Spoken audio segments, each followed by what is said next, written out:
Hello बच्चों, नमस्कार। स्वागत है आप सभी का मेरे इस YouTube चैनल पर। आप और हम लोगों की बहुत दिनों के बाद मुलाकात हो रही है, क्योंकि मेरी भी तबीयत ख़राब हो गई थी। फिर भी बच्चों के मेरे क्या बहुत सारे कॉल आ रहे थे कि मैडम आप एक बार फिर से हमको बायोलॉजी करवाओ। और 12th क्लास के बहुत सारे ऐसे बच्चे हैं जो बोल रहे हैं कि मैडम आप हमें बायोलॉजी करवाओ। तो उन बच्चों के भविष्य के बारे में सोचते हुए फिर से मैं आप लोगों के सामने बायोलॉजी की वीडियो प्रस्तुत करूंगी। लेकिन मैं आपको 100% तभी दे पाऊंगी जब आप मेरे को 100% दोगे। वो कैसे कि जैसे जैसे मैं पढ़ा रही हूँ वैसे वैसे आपको पढ़ते जाना है और साथ साथ में याद करते जाना है। तो और साथ साथ में जब भी मैं पूछूं तो आप कमेंट बॉक्स में लिख दिया करो, जिससे मेरे को पता चले कि आप लोग पढ़ रहे हैं। ठीक है, तो इससे मैं बोल रही हूँ आपको कि 100% आप मेरे को दोगे तो बदले में मैं आपको 100% दूंगी। ठीक है, तो हम क्या है कि बायोलॉजी पढ़ेंगे। सबसे पहले हम 12th क्लास की बायोलॉजी पढ़ेंगे। और 12th क्लास की बायोलॉजी यानी कि जो भी कैंडिडेट सेकंड ग्रेड नीट या फिर संभावित है कि 2023 के अंदर लैब असिस्टेंट आने वाली है, तो क्या है वो सभी कैंडिडेट जो कंपटीशन एग्जाम की साइंस सब्जेक्ट से तैयारी कर रहे हैं वो मेरे इस वीडियो को देख सकते हैं। और आज हम पढ़ेंगे, क्या पढ़ेंगे? वंशागति का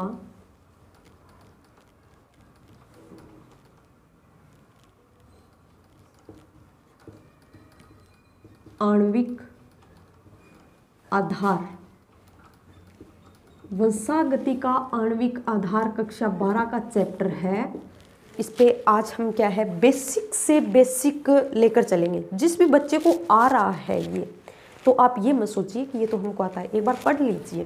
क्योंकि मैं क्या करूँगी, सभी बच्चों को समान मानते हुए, यानी कि कुछ बच्चे इंटेलिजेंट भी होते हैं, कुछ कमज़ोर भी होते हैं, तो कमज़ोर को ऊपर उठाना भी एक टीचर का कर्तव्य होता है। इसलिए इंटेलिजेंट को देखते हुए नहीं, मैं कमज़ोर से कमज़ोर बच्चे को देखते हुए पढ़ाऊंगी। बेसिक से बेसिक जानकारी आप लोगों को दूंगी। बेसिक से लेकर हम क्या है पूरे विस्तार के साथ पढ़ेंगे। और ये चैप्टर कक्षा 12 का बहुत ही इम्पोर्टेंट है। यहाँ से बोर्ड के एग्ज़ाम के अंदर क्या है बहुत सारे क्वेश्चन पूछे जाते हैं। कंपटीशन एग्ज़ाम के अंदर भी यहाँ से कई सारे क्वेश्चन बनते हैं। इसलिए ये चैप्टर मोस्ट इम्पोर्टेंट है। ये क्या है मोस्ट इम्पोर्टेंट है। और ये क्या है लेंथी है, ये चैप्टर लेंथी है। इसीलिए मैं पहले स्टार्ट कर रही हूँ ये चैप्टर, क्योंकि हम क्या है इस चैप्टर को बेसिक से पढ़ेंगे। थोड़ा लेंथी होगा लेकिन एक एक चीज़ क्लियर करते हुए हम पढ़ेंगे। ठीक है, तो देखते हैं कि देखो सबसे पहले हम बात करते हैं न्यूक्लिक अम्ल। सभी ने नाम सुना होगा, सुना है ना सभी ने नाम, न्यूक्लिक अम्ल। न्यूक्लिक अम्ल क्या होता है? अब आप लोग ये तो बता दोगे कि न्यूक्लिक अम्ल क्या होता है, कि मैडम न्यूक्लिक अम्ल डीएनए तथा आरएनए होता है। लेकिन कभी सोचा है आपने न्यूक्लिक अम्ल है क्या? क्या है, किस तरह से इसकी स्ट्रक्चर है, इन सब चीज़ों की जानकारी हम पढ़ेंगे। सबसे पहले आइए, ये एक प्रकार का क्या है जैव अणु। अब आप बोलोगे जैव अणु क्या होता है?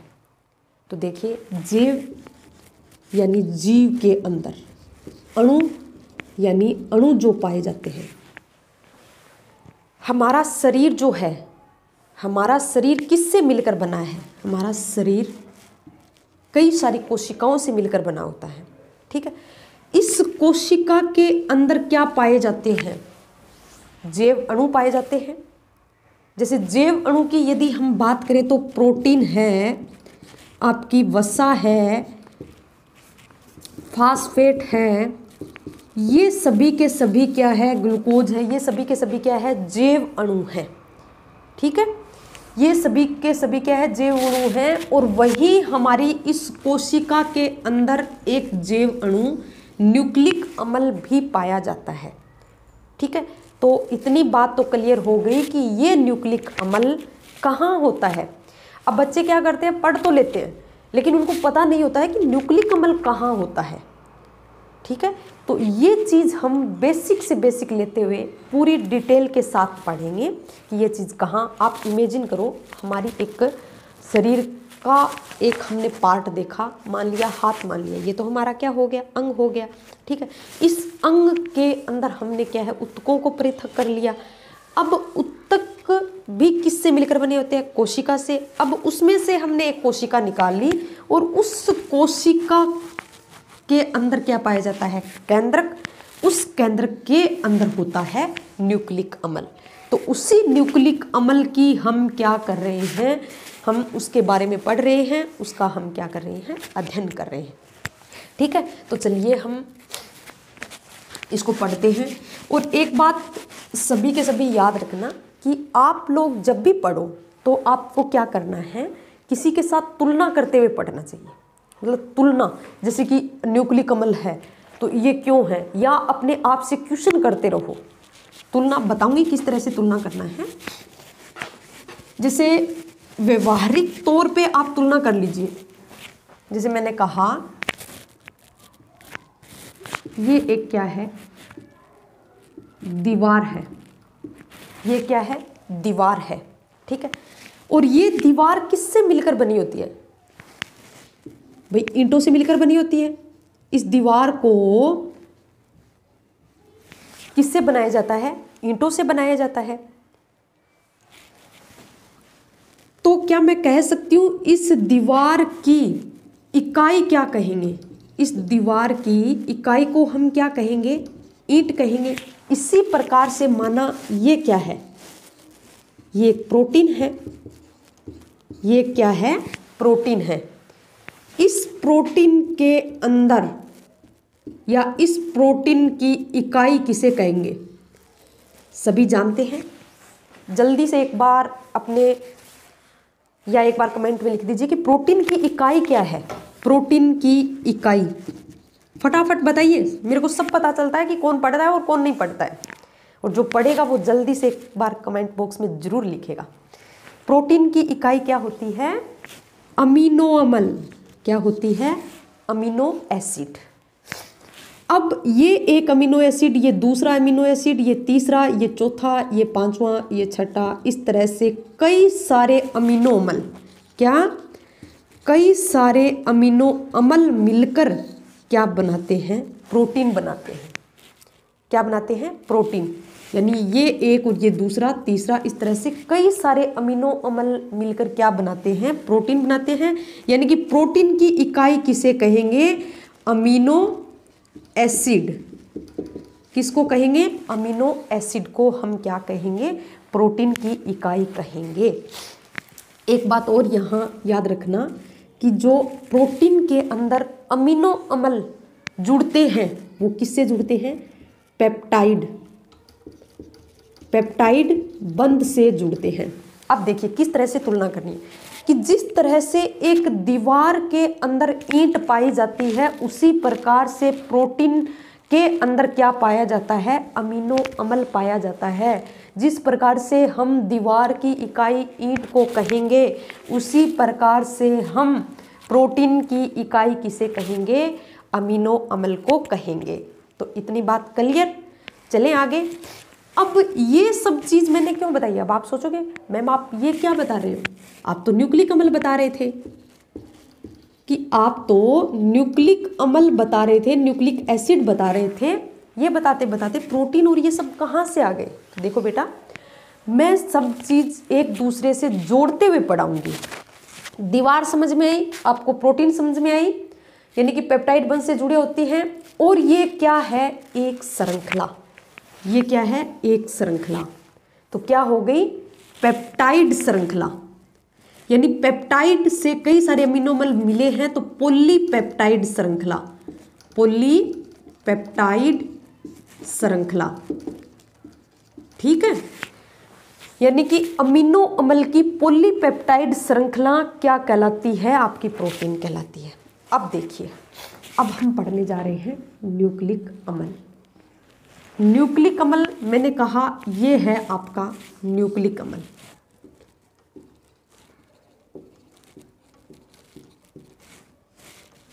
ये क्या है,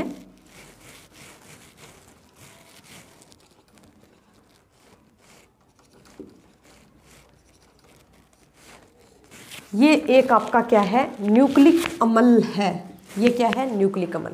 तो अब इस न्यूक्लिक अम्ल, इस न्यूक्लिक एसिड की इकाई किसे कहेंगे, कि ये जो इकाई है, याद रखना, भूल मत जाना, क्या है, न्यूक्लियोटाइड।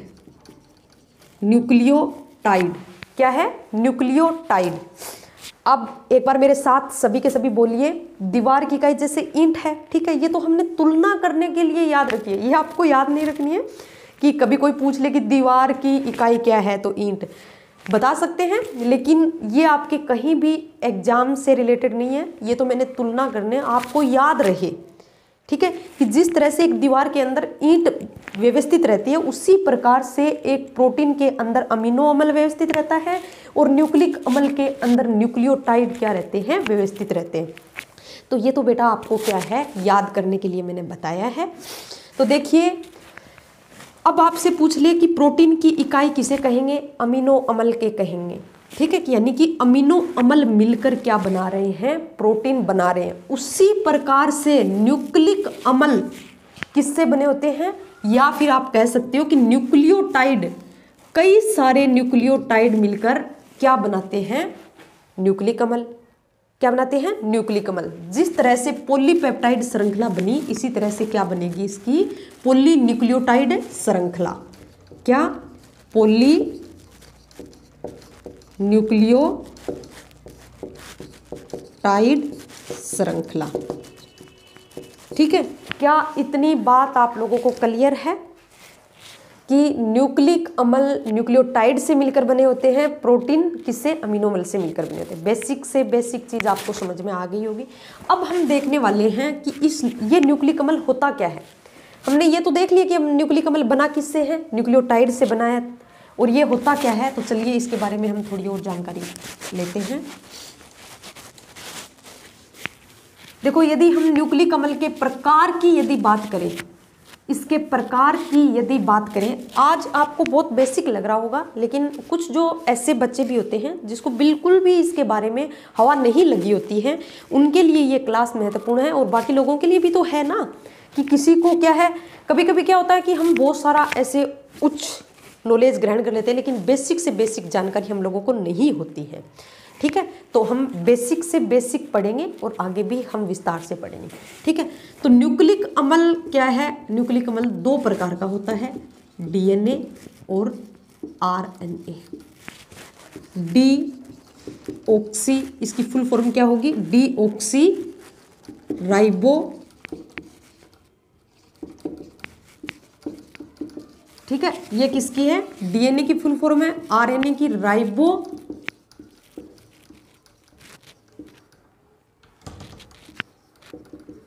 न्यूक्लिक एसिड, ठीक है।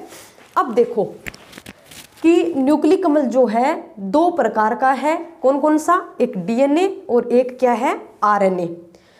डीएनए में, डीएनए की फुल फॉर्म क्या है, डीऑक्सी राइबो न्यूक्लिक अम्ल, और आरएनए में राइबो न्यूक्लिक अम्ल। अब देखिए राइबो न्यूक्लिक अम्ल, इसमें भी क्या आ रहा है, राइबो न्यूक्लिक अम्ल। अंतर है तो किसका, डीऑक्सी। अब आप लोगों को ऐसा लग रहा है कि बस सिर्फ इतना है, इतना ही अंतर नहीं है, इसके अंदर बहुत सारा अंतर है, वो भी हम पढ़ेंगे। लेकिन एक बार आप याद रखिए कि न्यूक्लिक अम्ल क्या होता है, डीएनए तथा आरएनए होता है। चलिए एक बार हम फिर से लेके पीछे चलते हैं कि ये क्या होती है, कोशिका। इस कोशिका के अंदर क्या होता है, केंद्रक। बीच बीच में आपको याद दिलाती रहूँगी कि हम पढ़ कहाँ रहे हैं, क्योंकि बच्चे भूल जाते हैं कि हम कहाँ पढ़ रहे हैं। कभी क्या है, रास्ते पे चलते चलते भूल जाते हैं कि हम जा कहाँ रहे हैं। अब यदि पता ही नहीं होगा कि हम कहाँ जा रहे हैं, तो फिर हम किस तरह से अपने लक्ष्य के पास पहुँचेंगे। इसलिए आपको याद रखना है कि हम पढ़ कहाँ रहे हैं। तो एक कोशिका, ये क्या है, कोशिका। इस कोशिका के अंदर क्या है, केंद्रक, और इस केंद्रक के अंदर क्या पाया जाता है, जो आपने गुणसूत्र आनुवंशिक पदार्थ नाम सुना होगा, क्या, आनुवंशिक पदार्थ, आनुवंशिक पदार्थ। अब जो ये आनुवंशिक पदार्थ न्यूक्लिक अम्ल, ये क्या है, गुणसूत्र।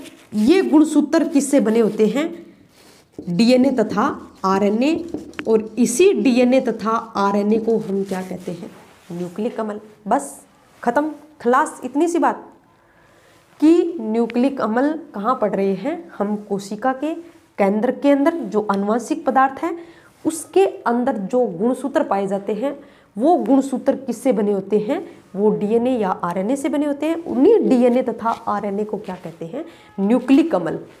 अब न्यूक्लिक अम्ल, अब आप एक दिमाग में आ रही हो कि आपने तो बताया था कि ये किससे बने हैं, न्यूक्लियोटाइड से। किससे बने हैं, न्यूक्लियोटाइड से। तो ये बात सही है, ये किससे बने हैं, न्यूक्लियोटाइड से बने हैं। अभी आपके नहीं समझ में आ रहा है तो याद रखो कि न्यूक्लियोटाइड मिलकर क्या बनाते हैं, न्यूक्लिक अम्ल। ये तो न्यूक्लिक अम्ल के प्रकार है, डीएनए तथा आरएनए इसके प्रकार है। ये भी हम पढ़ेंगे कि किस तरह से व्यवस्थित रहते हैं। इतनी बात क्लियर है। चलें आगे। जब मैं ये बता दूंगी आपको न्यूक्लियोटाइड, तो फिर आपके समझ में आ जाएगा कि ये किस तरह से है। ठीक है, अभी फिलहाल आप इतना ही याद रखिए। ठीक है, तो चलिए अब हम देखते हैं इस न्यूक्लियोटाइड के ऊपर हम बात करते हैं। एक एक चीज को हम पढ़ेंगे।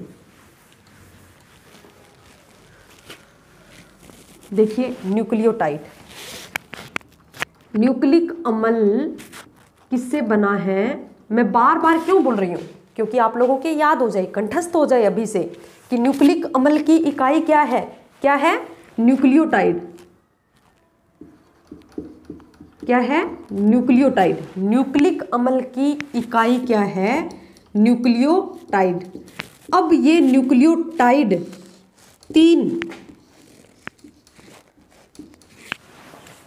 इस न्यूक्लियोटाइड के कितने, 3 पार्ट्स, यानी 3 चीजों से मिलकर बना होता है। ये न्यूक्लियोटाइड किससे, 3 चीजों से मिलकर बना होता है। एक आपका फॉस्फेट, एक आपका शर्करा और एक आपका नाइट्रोजनी क्षार। क्या है, नाइट्रोजनी क्षार। देखिए फास्फेट को मैं पी से दर्शा रही हूँ, शर्करा सुगर, शर्करा यानी सुगर अस, और आपका नाइट्रोजनी क्षार यानी नाइट्रोजन बेस क्या है, एन से दर्शा रही हैं। ठीक है, तो देखिए PSN, आपको क्या याद रखना है, PSN कि न्यूक्लियोटाइड जो है वो किससे मिलकर बना है, PSN से मिलकर बना है। इसी तरह से याद रखना है, P से फास्फेट, S से सुगर यानी शर्करा, और N से नाइट्रोजनी बेस यानी नाइट्रोजनी क्षार। ठीक है, अब देखिए किस तरह से ये व्यवस्थित है। मैंने क्या किया, PSN, PSN, PSN। अब ये एक क्या कहला रहा है, ये एक क्या है, न्यूक्लियोटाइड। क्या है, न्यूक्लियोटाइड। ये क्या है, न्यूक्लियोटाइड। मैंने क्या कहा कि न्यूक्लियोटाइड के अंदर क्या है, फॉस्फेट, शर्करा और नाइट्रोजन क्षार, यानी PSN। तो PSN ये एक क्या हो गया, न्यूक्लियोटाइड। इसी तरह से ये दूसरा न्यूक्लियोटाइड हो गया, ये क्या हो गया, तीसरा न्यूक्लियोटाइड हो गया। ठीक है, तो अब देखिए कि ये जो है फास्फेट, ये फास्फेट दूसरे न्यूक्लियोटाइड की शर्करा से जुड़ी होगी। इसकी शर्करा अब दूसरे न्यूक्लियोटाइड के फास्फेट से जुड़ी होगी। ये शर्करा दूसरे जो आगे और न्यूक्लियोटाइड होगा उसके फास्फेट से जुड़ी होगी। याद रखना, इस तरह से ये क्या होगी, जुड़कर एक क्या बना रही है, श्रृंखला। जैसे मैंने बताया था ना कि न्यूक्लिक अम्ल क्या है, इसी तरह से मैंने आपको बताया था कि ये क्या है, ये क्या है, न्यूक्लिक अम्ल है। ये तो मैंने बताया था, ये क्या है, न्यूक्लिक अम्ल है। इसको मैंने न्यूक्लिक अम्ल कहा था क्योंकि ये जुड़ा है। ये इस एक चीज को मैंने क्या कहा था, न्यूक्लियोटाइड।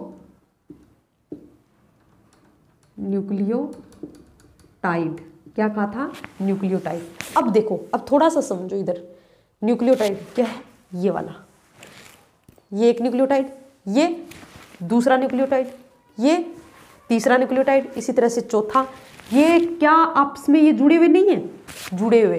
तो ये किससे जुड़ा हुआ है, एक न्यूक्लियोटाइड की शर्करा दूसरे न्यूक्लियोटाइड के फास्फेट के साथ बंध बनाकर जुड़ती है। भूल मत जाना, यहीं से क्वेश्चन पूछते हैं, नीट हो या और भी जैसे सेकंड ग्रेड या आपके लैब असिस्टेंट है कहीं से, या बोर्ड के एग्जाम में भी पूछ लेते हैं कि एक न्यूक्लियोटाइड दूसरे न्यूक्लियोटाइड के साथ किससे जुड़ता है, तो आपको सीधी सी बात याद रखनी है कि एक की शर्करा दूसरे न्यूक्लियोटाइड के फास्फेट के साथ बंध बनाती है। इन बंध के बारे में भी बात करेंगे, आप पहले बेसिक से बेसिक चीज समझिए, पूरा हम डिटेल से आगे जाएंगे। ठीक है, तो क्या इतनी बात क्लियर हो गई? ये क्या बना लिया? ये न्यूक्लिक अम्ल बना रही है। ठीक है, अब देखो, अब हमने क्या देखा था? डीएनए तथा आरएनए देखा था। एक बार फिर से थोड़ा डीएनए तथा आरएनए पे बात करते हैं।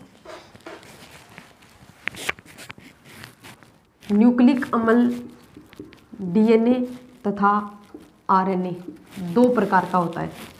ये अभी चेन की बात आई है तो मैं यही बता देती हूँ, जिससे आपको क्या है ज़्यादा समझ में आ जाएगा। ठीक है, डीएनए तथा RNA, deoxy ribo nucleic acid और राइबो न्यूक्लिक एसिड, ये फुल फॉर्म इसकी है, याद रखना। ये क्या होता है? द्विरज्जुकी होता है। क्या होता है? द्विरज्जुकी। ये क्या होता है? एकल रज्जुकी होता है।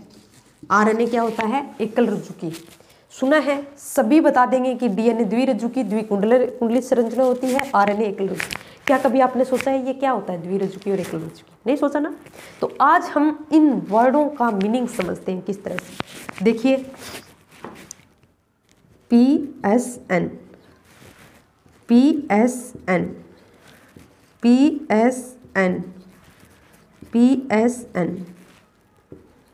NSP, NSP, NSP, NSP। ठीक है, ये क्या है? ये एक क्या है? जल्दी से बताओ मेरे को, ये क्या है? जल्दी बताना। और इसे भी क्या कहेंगे और इसको भी क्या कहेंगे? जल्दी से कमेंट बॉक्स में लिख दीजिए, जिससे मेरे को पता चलेगा कि कौन कौन बच्चा ध्यान से पढ़ रहा है।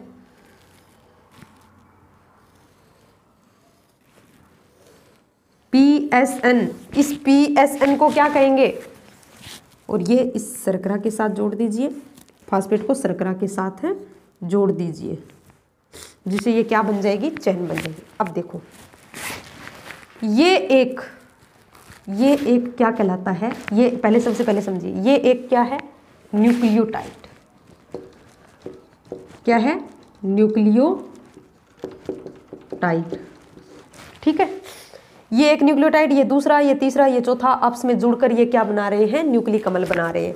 ये मैंने कहा किसकी संरचना है? डीएनए की। कैसी है? द्विरज्जुकी। अब देखो, इस एक को हम क्या कहेंगे? रज्जू। इस एक को क्या कहेंगे? रज्जू। इंग्लिश में कहते हैं स्ट्रैंड, धागा, जिसको हम क्या बोल सकते हैं? धागा। और ये क्या है? दूसरी रज्जू। यानी दो रज्जू या दो धागे आपस में जुड़ जाते हैं तो उसे क्या कहते हैं? द्विरज्जुकी। यानी कि दो रज्जू आपस में जुड़ जाते हैं, वो क्या कहलाएंगे? द्विरज्जुकी। इधर देखो, एक ये धागा, एक ये धागा है, एक ये धागा है, ये दोनों जुड़े हुए हैं आपस में बॉन्ड से। इन बॉन्ड का नाम भी मैं बताऊंगी, अभी बीच में आप मत दिमाग में लाइए, क्योंकि हम क्रम से चलेंगे, आगे पूरा डिटेल से पढ़ेंगे और क्रम से चलते जाएंगे कि किस तरह से क्या है। सबसे पहले आप बेसिक चीज़ समझिए, ये क्या है? दोनों रज्जू एक दूसरे से जुड़े हुए हैं। ठीक है, तो इसीलिए एक रज्जू ये है, एक रज्जू ये है, दो रज्जू होने के कारण इसे क्या कहेंगे? द्विरज्जुकी। तो डीएनए कैसा होता है? द्विरज्जुकी। यानी एक तरफ से देखो, कई सारे न्यूक्लियोटाइड मिलकर क्या बना रहे हैं? एक रज्जू बना रहे हैं। इधर भी कई सारे न्यूक्लियोटाइड मिलकर क्या बना रहे हैं? रज्जू बना रहे हैं।